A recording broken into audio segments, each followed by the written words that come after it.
In the beginning was the Word, and the Word was gotcha.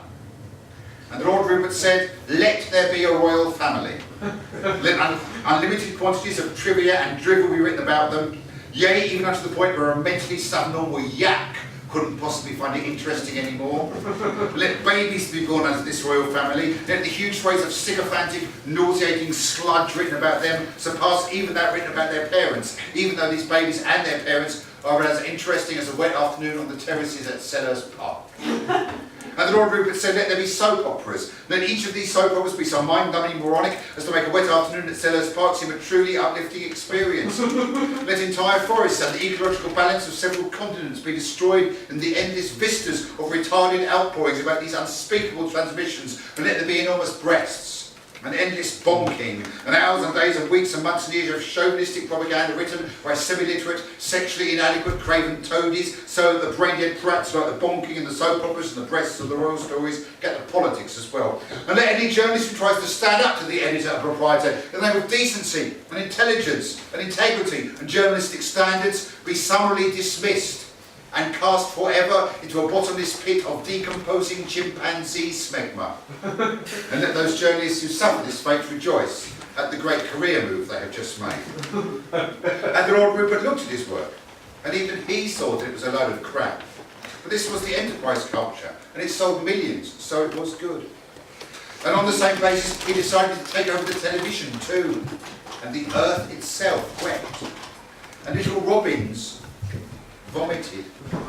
Cuddly, furry animals threw themselves under trains. And the whole thing was filmed by Sky Channel for a horror nature programme. And the most awful thing of all was that this was just the beginning. Cheers. At the other extreme, from the global Burnham publishing empire, is the Shoreham Herald, which serves the villages of Shoreham and Southwick, where we live on the Sussex coast. And every Thursday, outside our local newsagents, there is a billboard. And on the billboard there is a headline printed in a big sort of poster, which is the headline, basically it's the poster depicts a headline which is supposed to make you want to go and buy this week's Shoreham Herald. And by the very nature of what the Shoreham Herald is, every week that poster is surreal in its parochiality. One week it's by verse. Shed fire! A perfect English pageantry, an act so gloriously mundane. New neighbours put up 8-foot fence, so strangers now will thus remain. As English as our small town press, who'd like so much to dish the dirt and headline uneventfulness. Local shed fire, no one hurt. A Cod War veteran complains about some kids safely by. The Daily Mail sells very well and he and it see eye to eye. The homeless sleep under the pier, but most round here don't seem to care. That's city life. Another's news. Shed fire though. Police? Oh wow.